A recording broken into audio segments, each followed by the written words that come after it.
freedom of speech, fundamental rights, freedom of conscience, academic freedom, freedom of press, and the right to listen. You're listening to So to Speak, the free speech podcast, brought to you by FIRE, the Foundation for Individual Rights in Education. Hello and welcome back to So to Speak, the free speech podcast, where every other week we take an uncensored look at the world of free expression through personal stories and candid conversations. I am your host, Nico Perino, and today we're heading back to college campuses, where we'll be diving into two of the more contentious debates surrounding academic freedom. The first is the rising prevalence of so-called diversity, equity, and inclusion statements for college faculty job applications and evaluations. While these requirements, for these sort of diversity, equity, and inclusion statements, we'll call them DEI statements throughout the course of this conversation, they differ from school to school, and we'll get into that a bit. But in short, they generally require faculty to write a statement attesting to their commitment to diversity, equity, and inclusion, and how their past work inside and outside the classroom supports these values, and how they plan to commit to these values in their current or prospective job.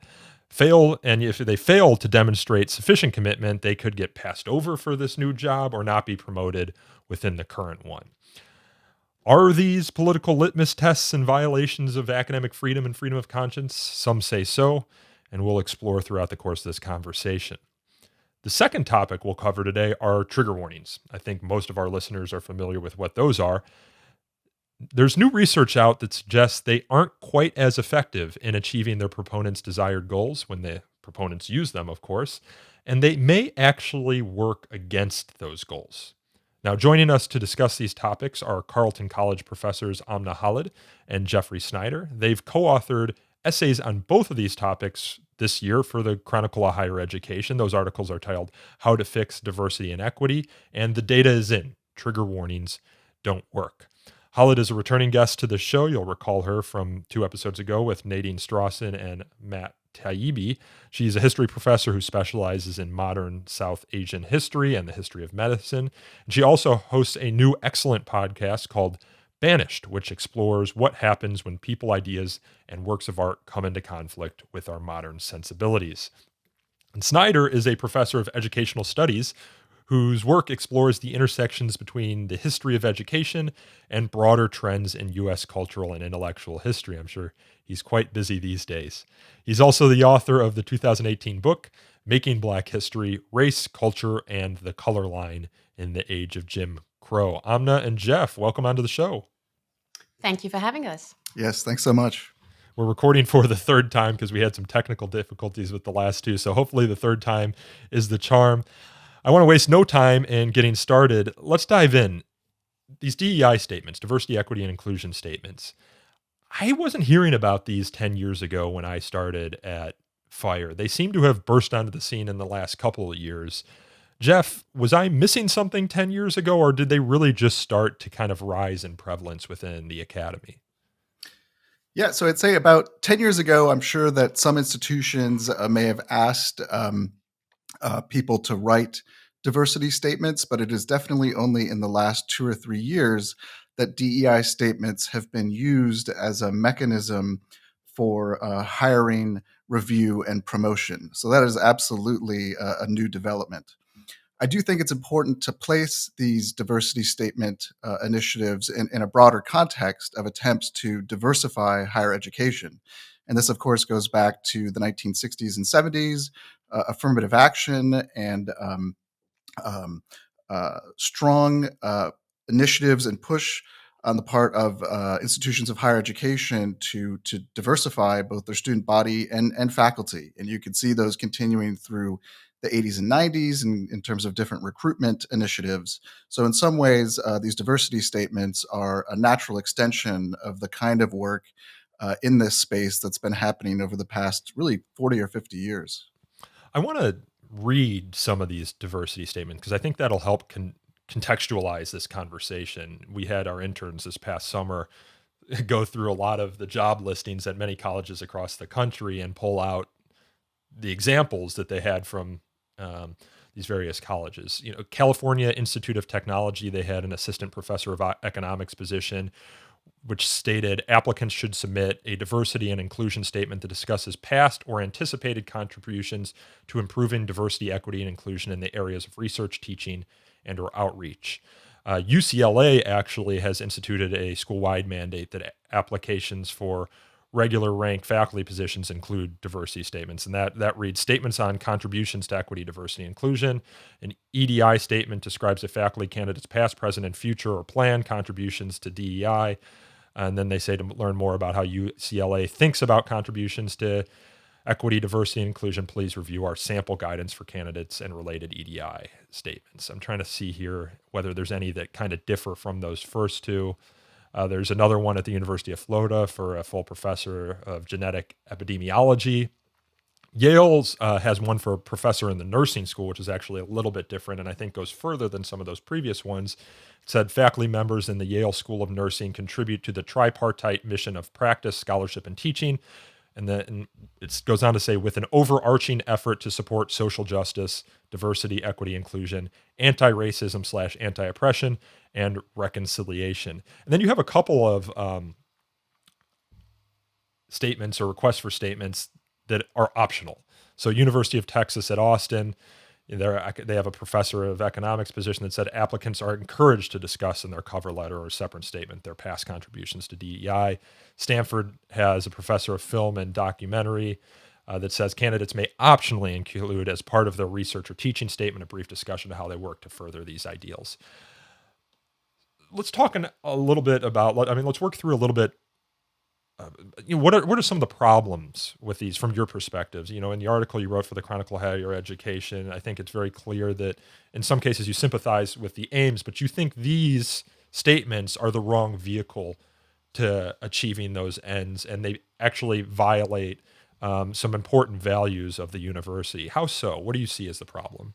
So I'll take that question. And let me begin by saying that the intention behind these statements or the requiring of these statements is pretty noble. The fact is that higher ed has been dominated by certain groups of people for a long period of time, and diversity in the abstract is a good idea, as is inclusion. However, the question is, how are we thinking about diversity, equity, and inclusion, and how are we defining them? What we're finding is that most of these terms are highly ideologically defined, whereby, for instance, diversity means only demographic diversity. It is not taking class into consideration. It is not taking other axes into consideration, identity axes. And the trouble with that is that it very quickly turns into a box checking exercise and becomes very meaningless. So while we have great respect for the intentions behind them, this is not the way to achieve those. The other thing is there's very little discussion of what we actually mean by diversity, equity, and inclusion. These are big terms that sound really good. Of course, you're on board with diversity, equity, and inclusion. And the trouble is when you critique it, people often they have this knee-jerk reaction. They say, well, what, you're not in favor of anti-racism? Well, we are in favor of anti-racism. We're just not in favor of Anti-Racism Inc., which is a term that we've used, which is this new brand of anti-racism, which is highly prescriptive, defines exactly what counts as racist or not racist. And finally, the final point I'll say, and we can talk about this in more detail, is, some of these values can actually at times be in conflict, but there's no discussion about how diversity and inclusion can actually be in conflict. There's this understanding because they sound good, we bunch them together, and there we go. We've got a neat little package, and now everyone has to address it. The trouble is when you don't define these things in a sophisticated fashion, people will use the requisite jargon which has emerged just to say that they're doing these things, and it becomes very quickly a meaningless exercise. If Yeah. I could I jump in just to step back and reinforce a point that Amna made about the good intentions behind these efforts. So I'm a historian of education, right? And if you look at the history of higher education in the United States, it has been an overwhelmingly elitist endeavor for many, many years. I think this stat is correct. Circa 1965, something like over 90% of students attending colleges and universities were white males, right? So you can see that there's been systematic underrepresentation of particular groups on college campuses. And some of that is due to very serious legacies of systematic discrimination, right? So people have been actively prevented from enrolling in certain schools, right? If you're Black in the South in the 1940s, you weren't going to be able to go to what we call to today a predominantly white institution, right? So you have this historical piece that I think is very important that's motivating DEI initiatives. You also have what I think is a noteworthy mismatch between the composition of faculty on colleges and universities and the composition of students. So I'm going to look at my notes here and just mention. So I'm looking at these are stats from 2017. In 2017, 6% of faculty members were Black and 5% were Hispanic. Now compare that to the student body. Black students make up 14% of students at college and universities, and Hispanic students make up 20%. These are numbers for the undergraduate student population. So I think these discrepancies are jarring, and they're well worth paying attention to. Now, I think we all recognize that there's a role within a college and university environment to making sure that diverse perspectives exist, that the student body is reflective of the society at large, so that you get those differing perspectives, right? And that when people are on campus, that they feel welcome and able to contribute.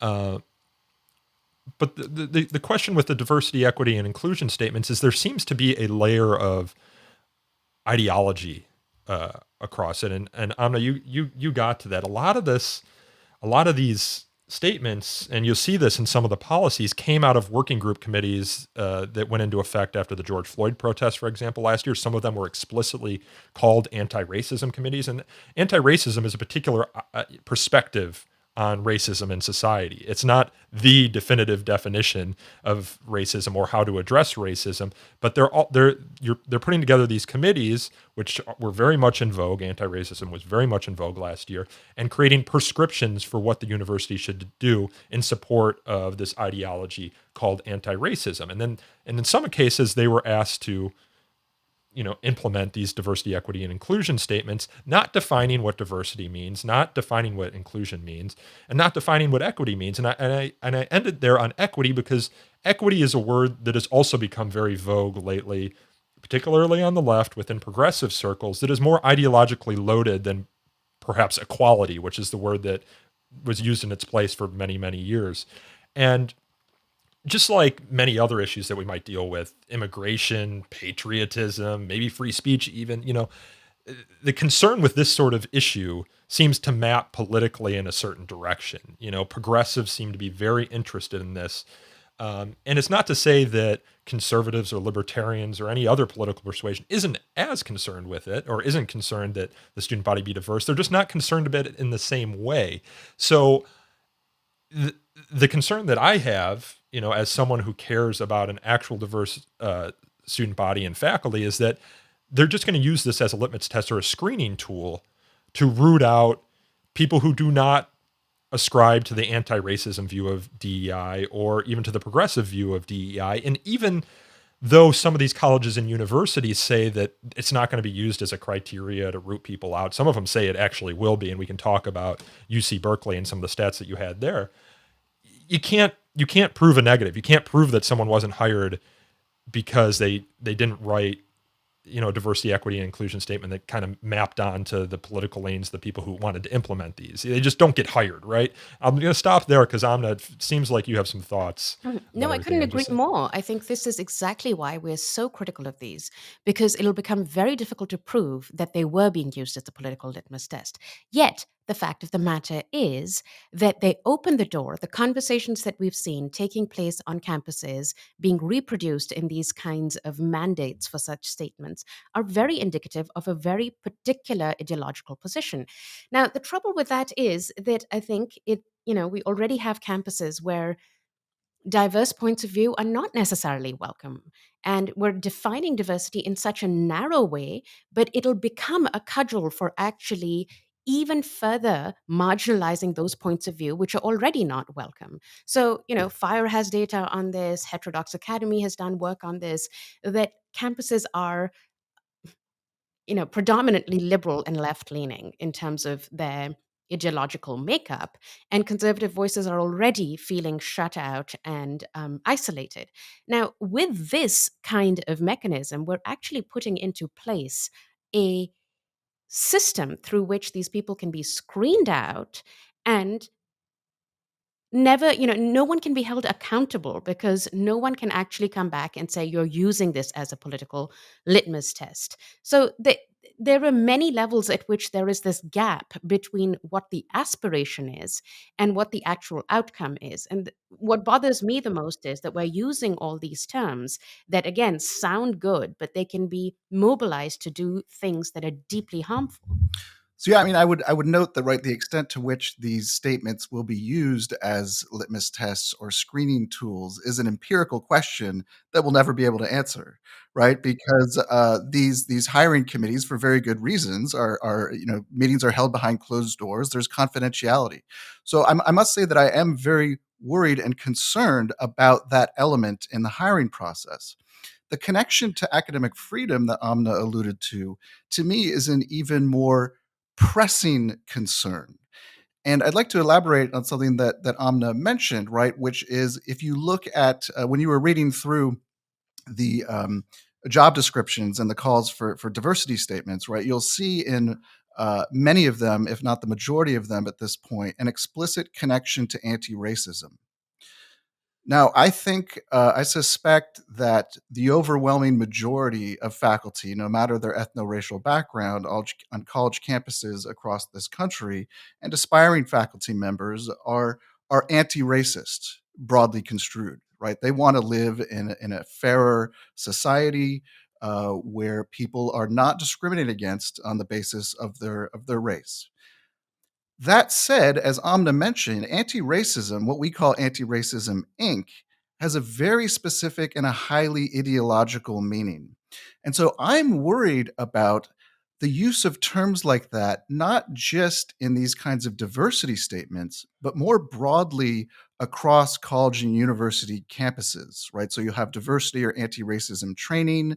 And now you even have specific positions in different fields, especially in the fields of educational studies, where anti-racist is part of the job description, right? A policy position, the anti-racist professor of educational policy.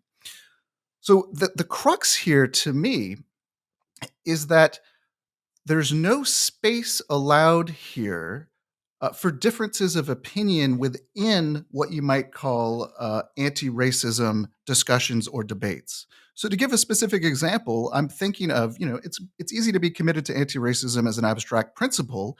Then the question is, well, what are the policies that we might pursue?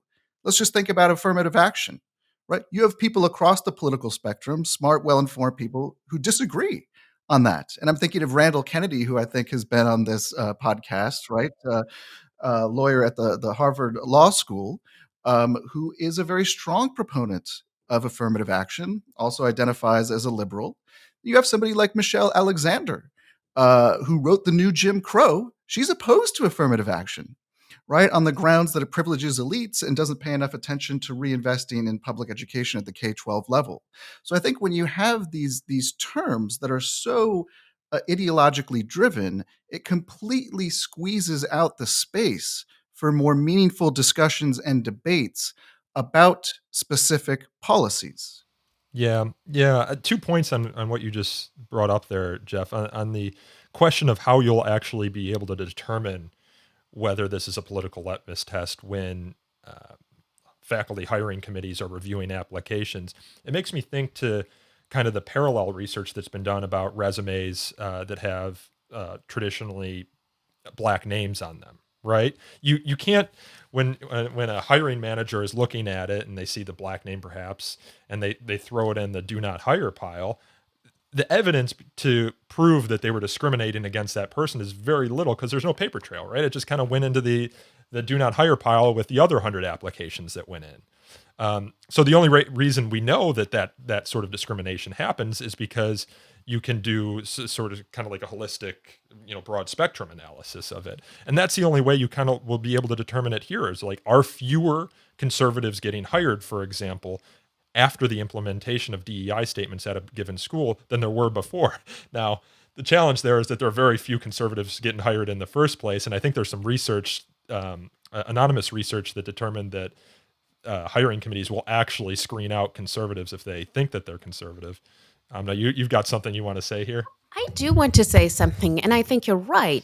This could very well be used as a tool to screen out conservatives. But let me give you an example. I want to take this away from a purely right-left issue, right? The fact is that Jeff and I, for instance, we both identify as liberals. We identify as significantly left of center. Yet we're highly critical of this new DEI machinery and Anti-Racism Inc. So people like us. So it's not just about cutting out diversity of viewpoints when they're coming from the conservatives. It's also about really creating a very narrow vision of what is acceptable on campus. And that to me is chilling. It's chilling because we're even shutting out the diversity of viewpoint within a so-called political camp.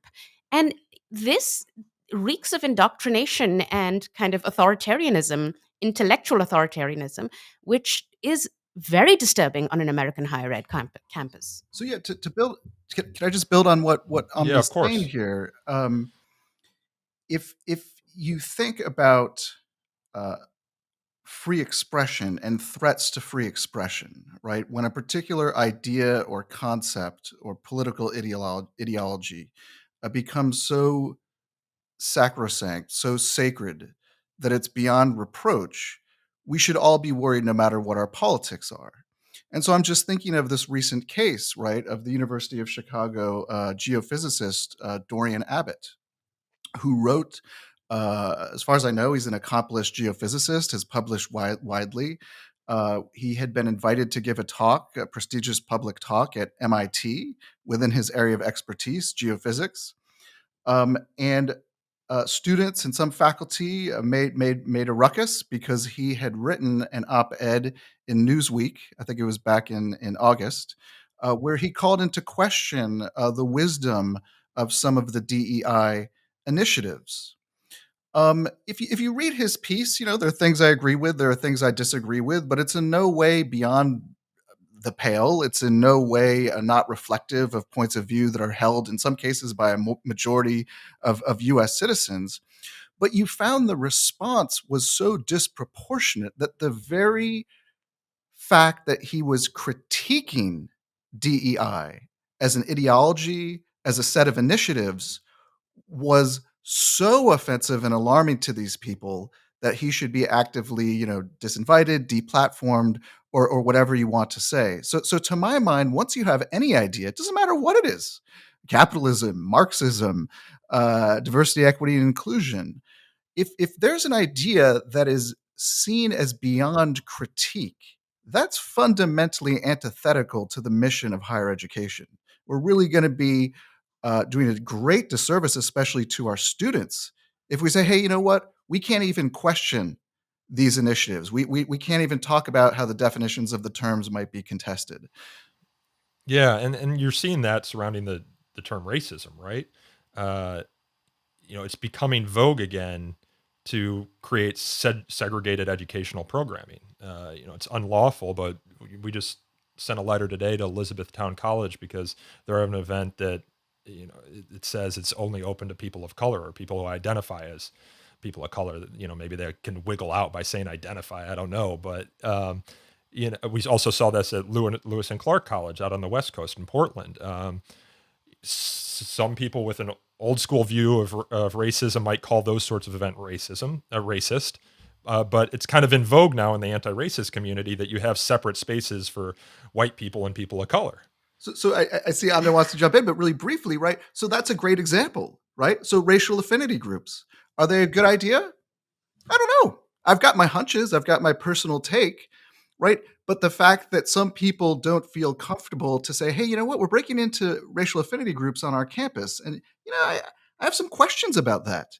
Again, another topic that should be open to discussion and debate rather than, hey, this is the way things are and this is the policy. And to the contrary, many higher ed institutions have instituted these kinds of diversity trainings and anti racist trainings, which have mandated and expressly excluded people of certain backgrounds from these affinity groups. So the question is, and if you raise that question on campus where these affinity groups are being organized, you're seen as someone who is just not towing the line that should be towed. So there are serious questions. I don't want to get into diversity trainings. That's a whole separate conversation, but I'm happy to if you want to. But they are all of a piece, and there are similarities here in the things we're talking about. I want to put some more meat on the bones here and quote from your piece where you talk about the University of California, Berkeley, which has adopted, and I'm quoting you here, has adopted an even more elaborate 3-tiered 5-point scoring system. In recent searches conducted by 8 departments in the life sciences, it was used to sort through 893 eligible candidates.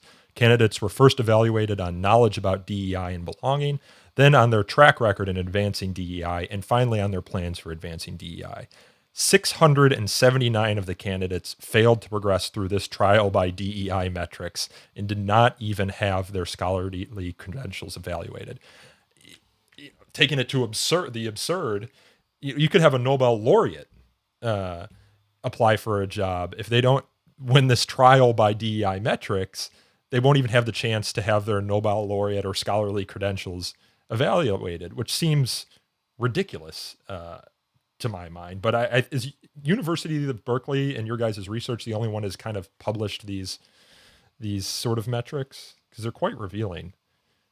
Could I make 2 brief points about this? They are revealing. One is,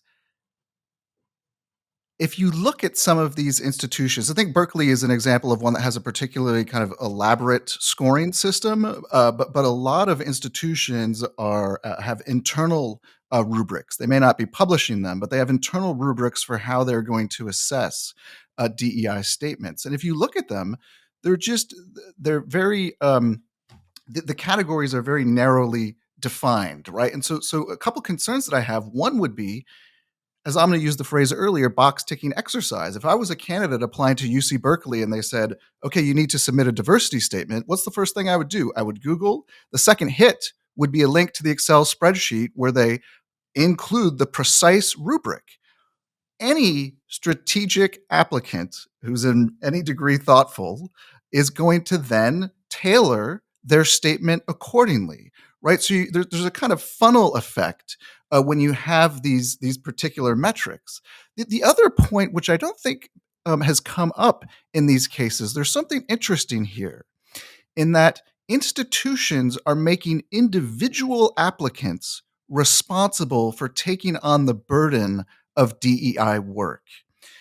And why is that possibly problematic, to use the jargon of the day? For many reasons, but one is almost no scholars receive training in DEI initiatives, right? So if you're a physicist, no matter your ethno-racial background, and you're applying for a particular a faculty position, I guarantee you that the vast majority of physics programs don't have support, training, or coursework that is related to developing DEI skills. So there's a way in which this is a kind of extra burden, another layer of expertise that faculty are meant to, I don't know, magically develop on their own. So you kind of have the institutional demands without the institutional supports. So to me, that's an intriguing feature. And as a result, you're probably going to get activists or more activist types who are going to score better on these DEI rubrics. Absolutely. I want to quote again from your piece because you guys mentioned, I think Amna mentioned it earlier, the box checking exercise that this would encourage, and you just brought it up as well, Jeff. Campbell's Law, quoting from you here, one of the most robust principles in the social sciences states that the more any quantitative, social indicator is used for social decision making, the more subject it will be to corruption pressures and the more apt it will be to distort and corrupt the social processes it is intended to monitor. In other words, when numerical metrics determine outcomes, people do things you don't want them to do. They game the system. We shouldn't be surprised that there are already guides and advice columns on how and how not to write a diversity statement. So I believe at some point in the last few months inside higher ed, the most hit on article was how to write a diversity statement. And that's very telling in itself, that little piece of data that we have. Um, I think this really encapsulates what I would call the neoliberalization of higher education, when we begin to narrow diversity down into these tiny little numerical things that we can check by rubric and then get the kind of person you want. It totally fundamentally misunderstands what the point of diversity is. So let me just allow me to riff a bit over here, which is, what is the point of diversity in higher education? Let's dig down to the purpose of it. The entire point of diversity and why we want people from different backgrounds and different ethnicities or races or whatever different backgrounds you want to talk about, is so that they can bring a diverse perspective. It is about the perspective that we're trying to get. But with these box checking exercises, what you can get is people who look like the United Nations but think exactly the same. So you are going to get that. It's just a matter of checking those boxes, but you're going to be recruiting people who are mostly coming from similar kinds of institutions, who think in the same way, who have similar ideologies, but you'll check the box of diversity, and then actually no one can hold you accountable and say you're not actually being true to your mission of trying to bring in diverse perspectives. Yeah, along these lines of diverse perspectives, right? Diversity is one of these words that's context dependent. Who's a diverse student on a historically Black college campus? Right. And actually, if you look at the websites of historically Black college universities, the diversity that they tout is often geographic, right? Students from all 50 states or students from 25 different countries. So context is key. I want to turn now to kind of the end of your piece and posit a question where you can kind of explain how to maybe make these DEI statements less ideological or less of a litmus test. Ah, Harvard and MIT, for example, when I was going through the statements, they don't have the words diversity, equity, inclusion. I think they define it as diversity, inclusion, and belonging. And I want to ask if colleges and universities ask you to submit these statements, but they cabinet to your work within the classroom and in advising students and peers, would they be less ideologically laden because they don't kind of encourage you to talk about your consulting work or your activism, political or otherwise? And they're just kind of saying, tell me what you do in the course of your teaching and in the course of your work on campus that encourages inclusion within the classroom and within the community, encourages belonging, kind of cutting out that equity word, which is more politically laden, in my opinion, than the other two words, for example. So I'm going to come in here. Belonging is a whole separate thing, and I can talk about it. But when it comes to what are you doing in your classroom to bring in diverse perspectives, that's your job. That's what we should all be doing in any case. Now, if we are asking that question in these statements, I think it's fine as long as we articulate that what we mean by diversity or by diverse perspectives. It's not just bringing in voices that are coming from people who look different, but actually how are we encouraging debate and discussion about a topic such that we are bringing viewpoint diversity on that topic into our classroom. And that's not just political viewpoint diversity, but disciplinary viewpoint diversity. Now, if we're going to frame it in that fashion, and if we're very clear about it, then we're talking about something very different. That is a metric of, are we doing our job well, which is that we should be representing the different points of view on a topic that there are in our classroom and teaching our students how to evaluate them vis-a-vis each other. Yeah, here's what I was going to say in terms of diversity being context dependent. One of the enraging things about being involved in this debate is that DEI is often defined very abstractly, so it can kind of include everything. But then when you get specific, I've noticed that people are much more hesitant to answer direct questions. So here are some of the direct questions that I've posed to people, and I have yet to receive a satisfactory answer. Right. So if you teach on an overwhelmingly liberal college campus and you decide that as part of your service to the community, you can even describe this as a kind of inclusion activity or service, would advising the Student Republican Club count as DEI work? In my view, the answer should probably be yes. Will it count? In my view, the answer is probably almost certainly no. And that's about politics. But there are many other ways in which, I mean, you could also talk about religion, right? If working with students of a particular religious background, would that count for DEI work? So this to me is one of the interesting features of this debate, in that I found proponents of these diversity statements to be very slippery and difficult to pin down when you ask specifics. And I actually asked somebody, I was like, look, would Glenn Lowry, I think we all know Glenn Lowry, right? The Yeah, he's been on the conservative show. Yeah. black economist at Brown. Um, would if he was going to do work elsewhere and got hired away, would people think of Glenn Lowry and his work as being a contribution to DEI on that campus? Again, when I pose these questions, it's always radio silence. Let me just come in here and point out, as we have in our article as well, that on our own campus, we were mandated to do anti racism training. And we asked the trainer, and the trainer said anyone who is not committed to dismantling white supremacy, that work would not count as DEI work. So you can already, I mean, I can't make it more clear than that how ideological this entire enterprise is. It speaks for itself. Yeah, I think the amorphous nature of these statements is just meant, we talk about them not defining the terms, for example.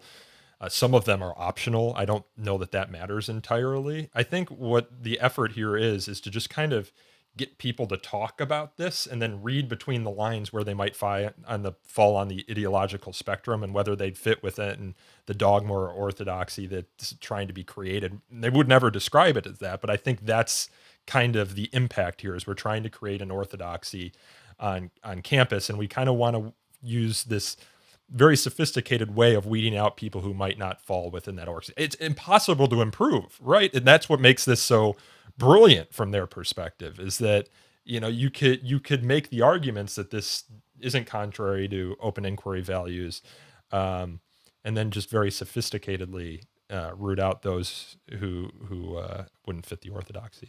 Can I just draw a quick distinction? I mean, in many cases, I think I would find a lot of the work that candidates are highlighting in DEI statements, conventionally defined, as really valuable, right? So if you had a candidate who was in physics and had worked, I don't know, for example, in an organization with women in STEM, how do you get young girls and young women interested in physics? To me, that's important work. It should be incorporated as part of your holistic assessment of that applicant. But there's a difference between recognizing the expertise and work that candidates have, the passions and commitments that they have, their background experiences, and expecting all applicants to develop that kind of expertise. So, does that distinction make sense? Yeah, that distinction does make sense. I want to ask one more question before we turn to trigger warnings. And that is, there are some departments, for example, and this gets into the distinction between individual and departmental academic freedom, that build their whole, reputation surrounding having their academics have a singular point of view. For example, I'm thinking of the University of Chicago Economics Department, under Milton Friedman, for example, or George Mason today. Their economics department is very much comes from a libertarian perspective.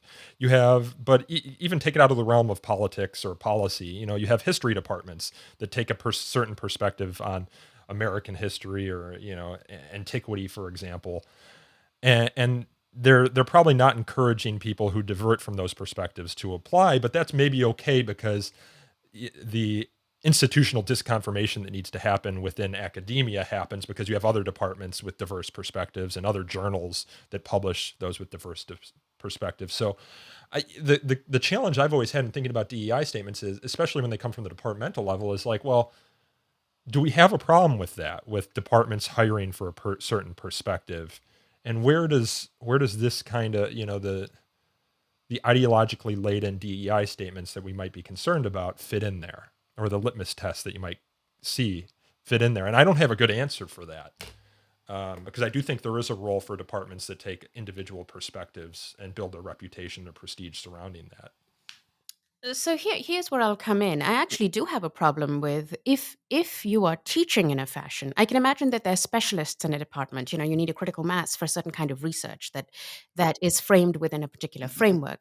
That is fine. But as far as teaching is concerned, I think it is absolutely imperative, and we are shortchanging our students if we are pushing a perspective in our classrooms. Now, again, I want to make this distinction. This is distinct from how we do our research or how we align ourselves in our research. But as educators, we have the responsibility to make our students aware of different points of view. And of course, these departments where you have people doing research in a particular area from a particular angle will attract students who are interested in that. And that is fine. But it is incumbent upon us to make sure that we are exposing them to different points of view. So I'm actually not okay with the department hiring someone for their research agenda is a different thing. But if they're hiring them to toe a particular line in the classroom, that is wrong. I agree 100%, right? Because if you think about viewpoint diversity, there are different sources of viewpoint diversity. One might be your ideological leanings, another is your academic training.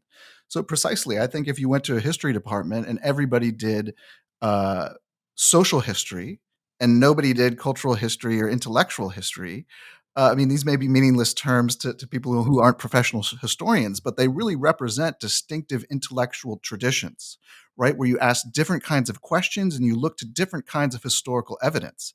To me, that kind of intellectual paradigmatic diversity, if you will, would be equally important as having a campus with, Republicans, libertarians, independents, liberals, progressives, and others.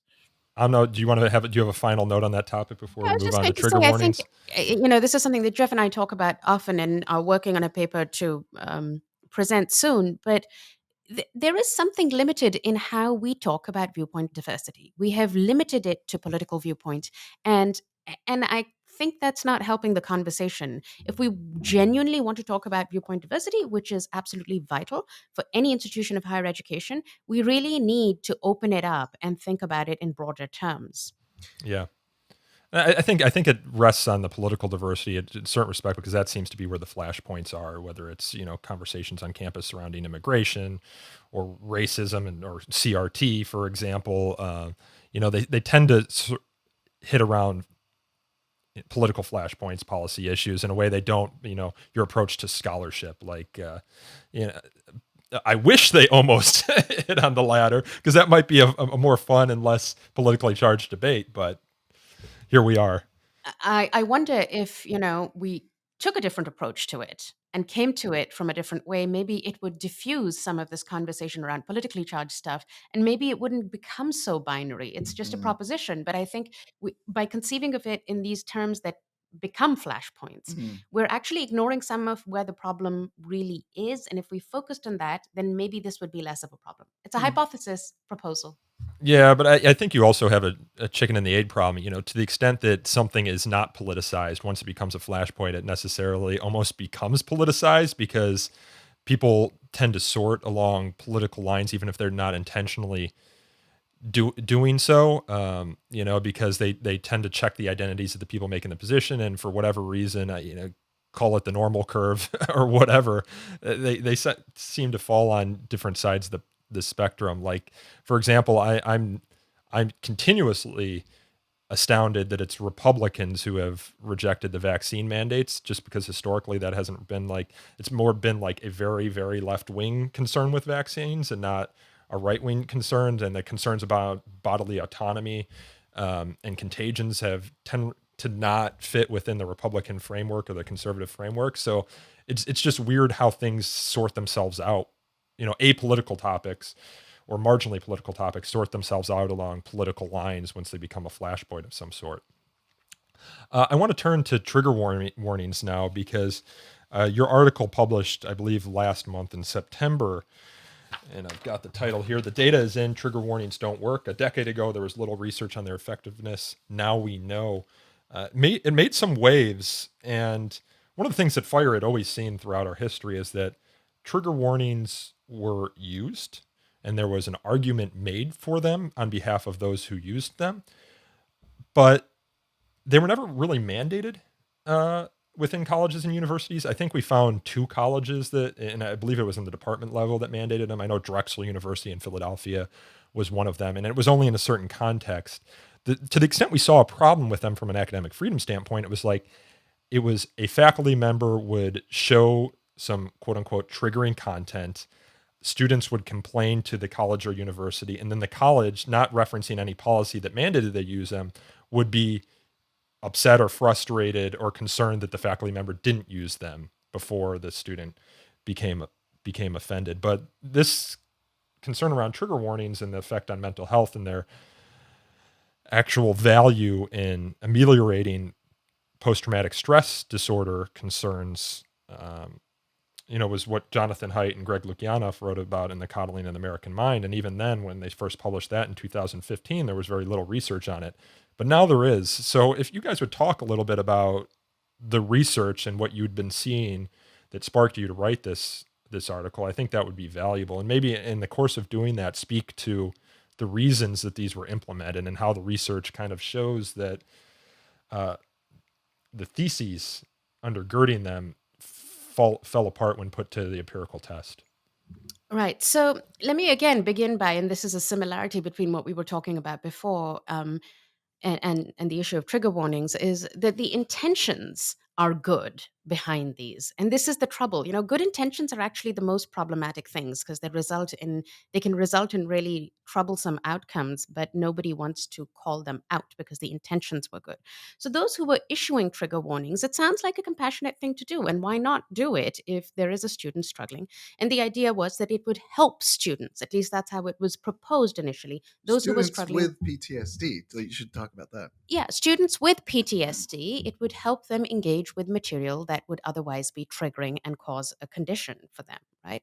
But now there is research, and the research shows there are a number of things that it shows. The research shows, one, that trigger warnings are not helpful in general, especially to PTSD populations. They have been shown not to be working. Not only are they not working, they seem to be, insofar as the research, the research is limited, but the conclusion that we have is that they're actually harmful. So, but let's spell out the logic here, just to take a Mm. step back and be clear, because if you look at the original proponents for trigger warnings on college campuses and in classroom contexts, writing around the time that Coddling came out, circa 2014, 2015, the idea was that for this specific population of students with diagnosed cases of PTSD, um, the idea was that providing a trigger warning would be a kind of an emotional heads up.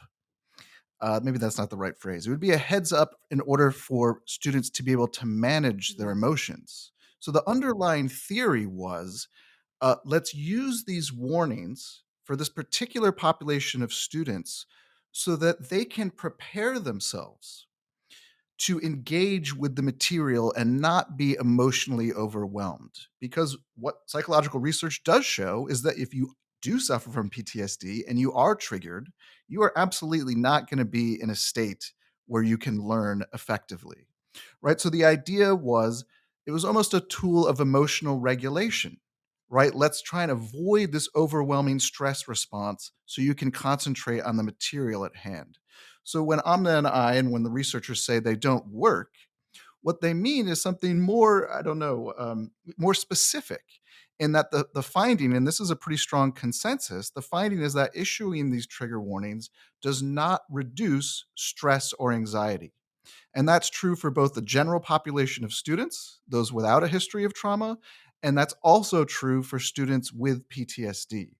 So that's the kind of mechanisms and the underlying logic, based on what we know so far from the psychological research.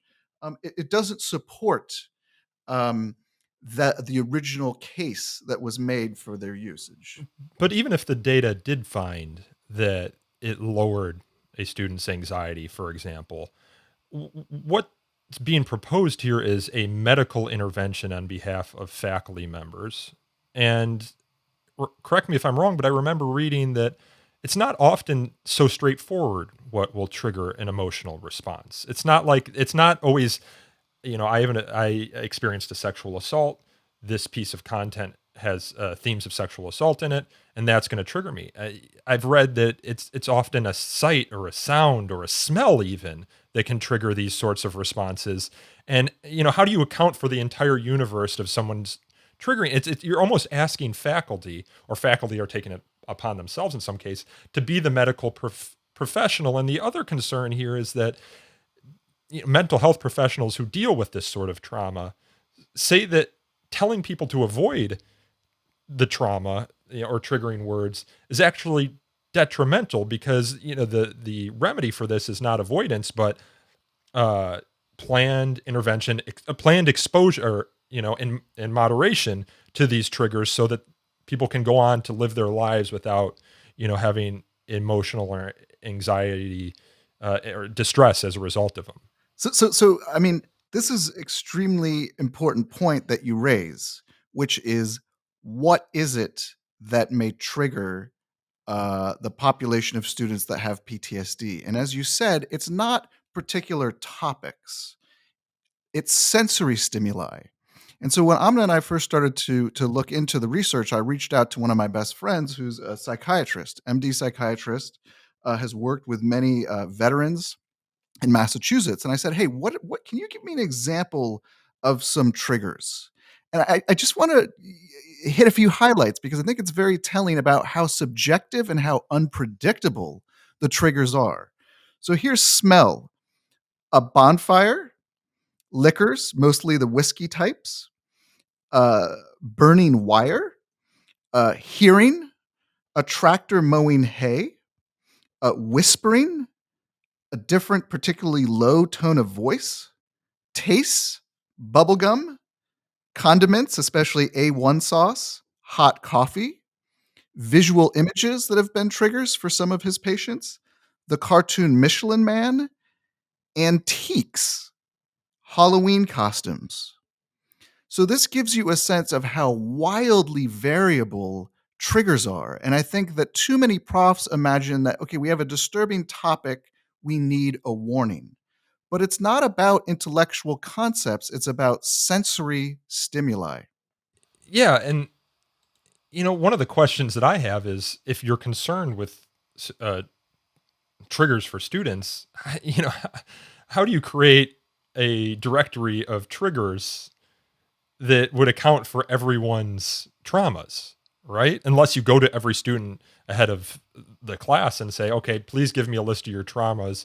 I'll analyze my course content and we'll let you know if there is something within there that might trigger you. And then that also creates you liable, makes you liable, because then the triggers. And if you don't warn people, then, you could be accused of traumatizing them in this, that, or the other. But Amna, go ahead. Can I just come in? I mean, even if you did that, I don't think that people who suffer from PTSD necessarily always know what's going to trigger them. That's the other piece. They may themselves not be aware of what will be a trigger. So you can't pre your class actually collect a list of triggers and then avoid them. The other thing is, like, people process things in different ways. You give them a reading, you give them a video to watch, different things stick out to different people. There's so many times I've shown something, and that's the whole point of multiple interpretations. Or we've read something and someone's picked out something that I totally missed in a reading that I've done like 500 times. But that is the process of learning and engaging and bringing in different points and voices. And so one of the issues here, Nico, and something that I found intriguing, because we'll talk about this with our students, and the one argument that I found resonate with students who are initially sympathetic to the use of trigger warnings is to talk about the nature of education in a liberal arts institution. Often revolves around classroom discussion. I was going to bring this point up, so And I'm glad you're doing it. if you want to have an organic classroom discussion, which is arguably, or at least in my view, the most powerful possible means of education, right? Students are going to be responding to one another, building on one another. You can't possibly predict the direction that a classroom discussion is going to take. That's part of what makes it magical and beautiful, and so transformative potentially. So the idea that you could somehow even work with this concept of trigger warnings in the context of an education that is based on or centers discussion, to me just makes no sense at all. It's an impossibility. You guys noted in the beginning of this discussion that the justification for this was to prepare students to engage with content in class. But in your article, you talk about Professor Michael Bugeja, and I hope I'm pronouncing his last name correctly. He's a Iowa State journalism professor, and he says that trigger warnings are needed now more than ever, and that all faculty members should follow his lead in implementing them. And he has a note in his syllabi that says quote, you don't have to attend class if the content elicits an uncomfortable emotional response. So it's not there that he was preparing students to engage with the content. He's given them carte blanche to just ignore the content entirely if the content elicits not even like trauma or anxiety, but an uncomfortable emotional response. And then you go on in the article later to make a point that I hadn't heard yet, but strikes me as just obvious.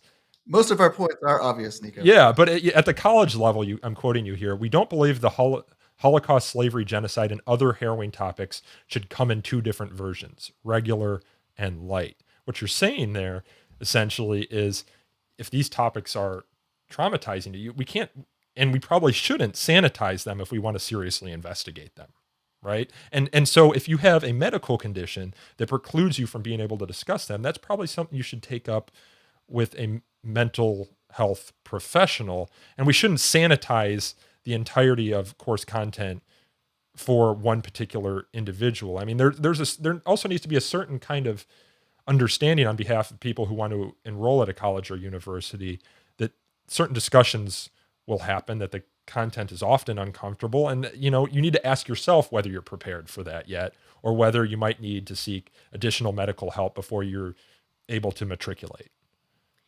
So this is where I think, you're getting to the heart of what our problem with trigger warnings are.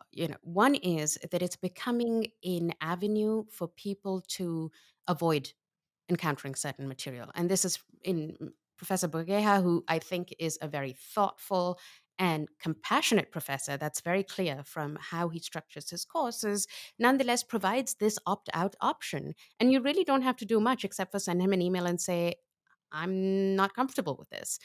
So, students, one, can use it as a way to avoid material. And we all know that some of the most transformative experiences in terms of learning come from when you contend with something difficult. And here we are in a moment when we're talking about how the US needs a racial reckoning, how we need to reckon with our past. Now, that past is not easy to reckon with. And at one level, we're having student activists quite rightly saying, we need to deal with this. And this is the moment. It's been way too long.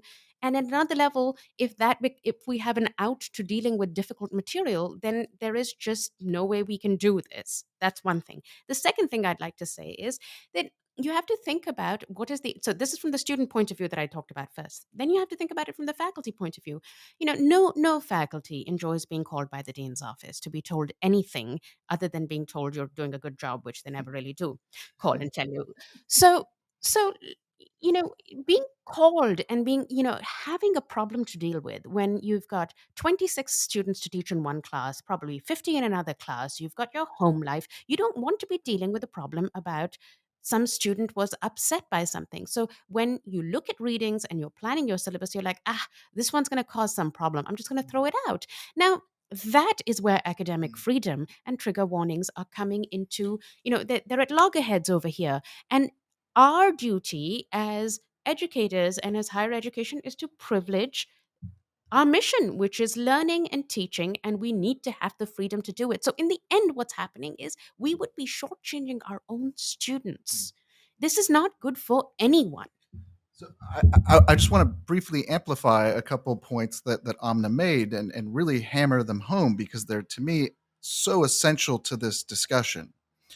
One is that particular piece by the Iowa State professor does a couple of noteworthy things that are representative of larger trends. One, it encourages faculty to use trigger warnings not just for the specific population of students that have PTSD, but for all students, right? So all of a sudden you've gone from a very small fraction of the student body to trigger warnings being potentially applicable to everyone, right? You also have a term, I'm sure we're all familiar with, this idea of concept creep, right? So rather than talking about triggers for material that is potentially really severely distressing, graphic. That prof lands on this phrase, any material that elicits an uncomfortable emotional reaction. Students who attend virtually every single one of my classes are going to be having uncomfortable emotional reactions. And that's not because I'm putting them on the spot or I'm an inconsiderate teacher. It's because the nature of the content that I teach as a historian of the United States is by definition disturbing. I just taught a class last week on eugenics, right? The history of eugenics in this country, including a legacy of tens of thousands of forced sterilizations of poor folks and folks of color in the early 20th century, is Justified by the Supreme Court in Buck v. yes, Bell, of course. is Yeah. is incredibly disturbing, right? I don't want any student to be able to exempt themselves from that class session because it's going to be uncomfortable. The discomfort is fundamentally related to the transformative potential of that material. So I think Amna and I are especially worried about this kind of opt-out clause that you see either as a formal policy or that we've observed just through talking with students when they think about trigger warnings. And you're like, yeah, well, why are you in support of them? They'll say things like, oh, because you give a heads up to students. And then if they don't want to do that reading or go to that class session, it allows them to avoid that particular engagement. Yeah, FIRE has always operated, and I've talked about this in previous podcasts, under what we call the strong student model. That is to say that students aren't too weak to live with freedom. They're not too weak to engage in the sort of uncomfortable and difficult and necessary conversations that happen on a college campuses. But that philosophy, in the past 5 or 6 years has been challenged, not by college administrators who were always the constituency who was challenging that philosophy, but now by the students themselves. The students are themselves are saying that they're they wouldn't phrase this way, but they're too weak to live with or to get an education that privileges discomfort and difficult conversations over concerns about their quote unquote security or well-being. So I just wanted to say, I think you're really getting to the heart of the problem over here, which is what is the purpose of education and how we're approaching it. The model that I am familiar with and that I like to use is that we are here to empower our students, and our students are strong enough. And of course, we contextualize material. Let me just be clear: we're not in favor of springing disturbing material on our students. I think there are many, many other ways of creating a compassionate and considerate classroom than using trigger warnings. So that's not the point here. But also, it's not just that students are asking for them, and I don't even know if all students are asking for them, but it's become one of those things through which you signal what your politics are, right? But you need to have trigger warnings, professor, because then you're indicating that you are in a particular side, in a particular group that agrees that you need to privilege the feelings of other people. So in some ways, I feel like it's also a virtue signaling ploy. Yeah, well, and I will say, let me push back a bit. And there are some pedagogical reasons for springing things on students. Authors do it all the time with plot twists, for example. And if you're teaching a literature course, you might not want to know that the character is murdered at the end, or that the young adult is, for example, raped. Thinking of a couple books where that's a very significant plot twist. So, offering these trigger warnings is also kind of a spoiler alert that diminishes the effect that was intended by the authors of the work. J. Caspian Kang, writing in the New Yorker in 2014, talked about how his professor gave a trigger warning before reading Lolita. And I'm paraphrasing here, and it was something to the effect of, this novel is about the systematic rape of an underage girl, right? Something like that. And, he talked about how that completely distorted his ability to engage with the novel, right? Yeah. And, Yeah, I mean, you learn pretty quick in Lolita that that's probably what's going on. Although Nabokov, I don't think ever states explicitly that happened. yes. It's been years since I remembered No, it, no, but it's kind of that's exactly telling right. you. Yeah, That's something that students need to discuss. Not students, but anybody who reads literature needs to make these discoveries and inferences on their own, right? So this is a huge problem with art and literature. You're telegraphing to students the meaning of text, the meaning of films, how they should interpret particular scenes. So yeah, no, that is a big problem. So we're almost at an hour here, or we are at an hour here. Before we close this up, anything else? I wanted to add also that I don't think we explicitly said it. Your guys' article was based on an analysis of 17 different studies that have kind of come to the same conclusion on this. And I'll link to the article in the show notes so that the listeners can take a look at your article and maybe dive deeper if they want to explore um, that topic. We mentioned coddling, and while that's not an official Fire book, it is my boss's book. And I will say, on the topic of trigger warnings and social media and its effect on young people, they seem to have been ahead of the curve on those two very important topics, with, of course, all the revelations about Instagram and everything they had in that book about its effect on young people, and in particular, young girls. Seems as though that Facebook had discovered that on their own and didn't want that to leak out. And their book has sold like, I think, 750,000 copies or something. It's done ridiculously well for a nonfiction book, but kudos to them for being ahead on the curve on both these topics. Anything either of you want to add before we sign off here on either DEI or trigger warnings?